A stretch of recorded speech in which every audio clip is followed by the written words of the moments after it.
Good morning, I'm Tadin, and I'll be teaching you a few tips and tricks about Infernal Shrines. I know a lot of people still don't like the map, but maybe learning a few things will make it a bit more enjoyable. Shrines pop up 90 seconds after a Punisher dies. Okay, pay attention to this Punisher. He dies exactly at 12 minutes and 9 seconds, and the next shrine will be announced exactly 90 seconds from that time. This is how the shrines work from the start of the game till the end of the game. Basically, once the Punisher dies, just write the time of death to the chat and you will have a timer that you can use to make sure you're ready for the next fight over the shrines. This means you have 90 seconds to plan the best fight, one that's on your terms. There are a few things you can do to help you win the fight, like capping mercenaries right before the shrine activates so that the enemy team will have to deal with them, or lose some buildings during the fight. It's a win-win situation for you. Then there's ganking. Just before the enemy team even has a chance of grouping back together for the shrines, you take one of them out and get an advantage in the upcoming fight. Last but not least is probably also the most important one, Hearthstone. Just go back to base and heal up. This will probably have the biggest impact on the fight. If you have full health and mana, that means you can stay in the fight for a long time.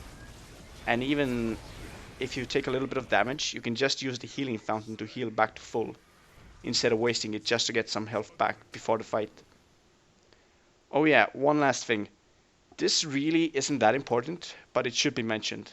When the shrine is announced, you have 15 seconds to get ready.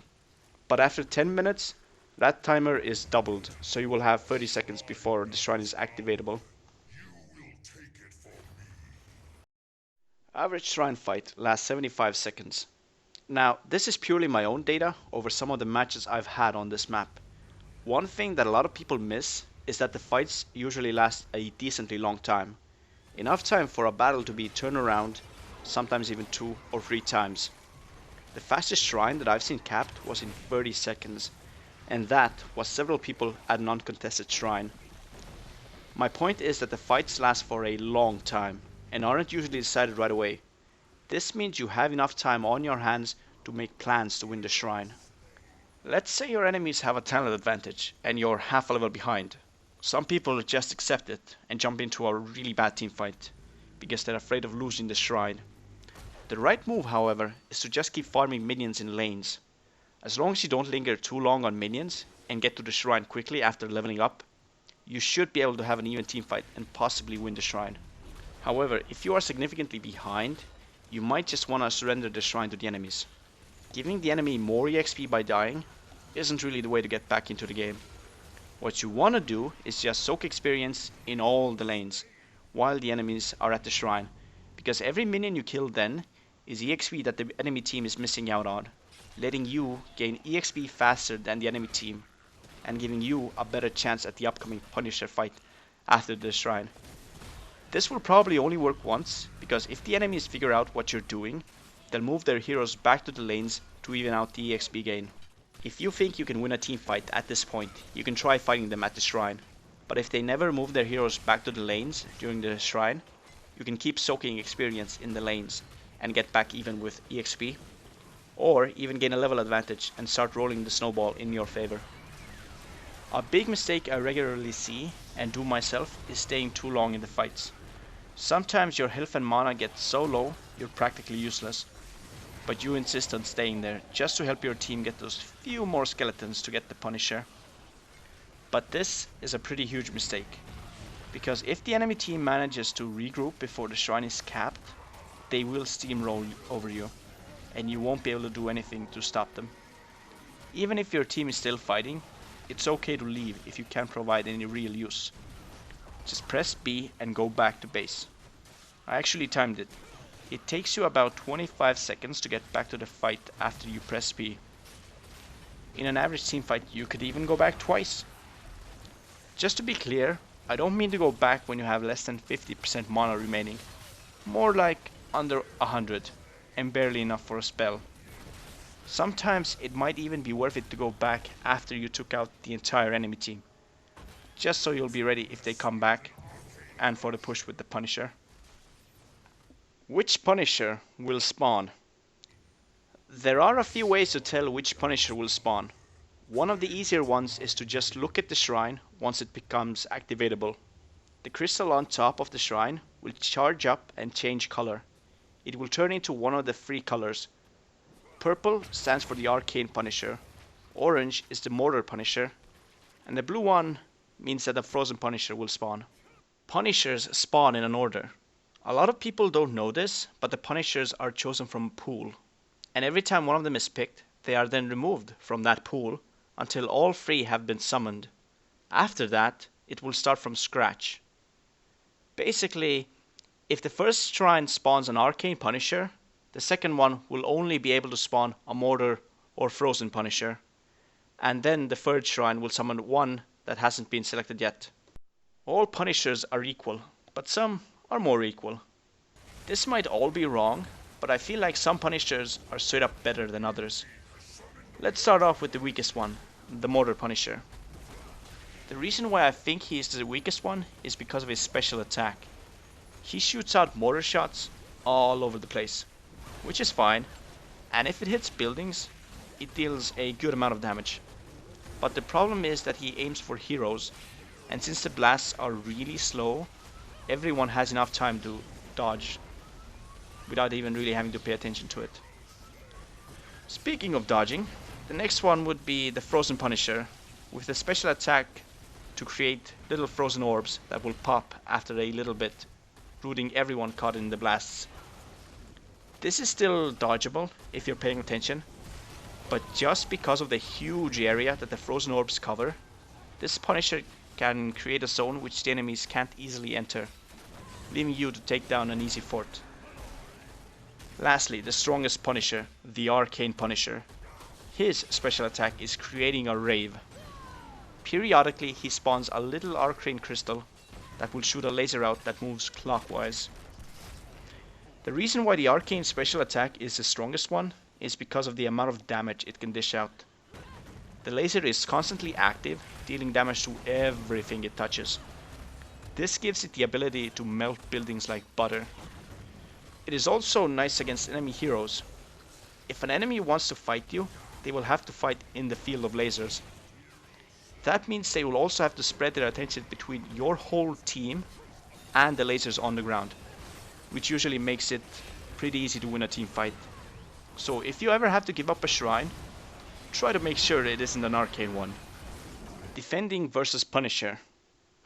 Okay, so you lost a shrine. No biggie, we can still come back from this. So far I've found two ways to stop Punishers from stomping all over you. The first is that you let the Punisher walk to your wall. You have to make sure that it doesn't jump on anyone until it reaches the wall. Once it starts punching things there, you give the enemy team vision of your team behind the wall. You can do so by just attacking enemies. This will cause the Punisher to select the first hero it sees and jump on them. If everything worked out right, your wall is pretty much at full health and the Punisher jumped over the wall. This will hurt your fort a little, but this also means that all your towers are hitting the Punisher, killing him a lot faster. It also means that the enemy team will still remain behind the wall, unable to help their Punisher or do any real harm to your base. The second way of dealing with a Punisher is a little bit more situational. This only works if there aren't that many enemies around. You can use a warrior to just tank the Punisher. Just letting the Punisher beat on a hero will keep him occupied and stop him from moving further down the lane, giving you enough time to dispatch it.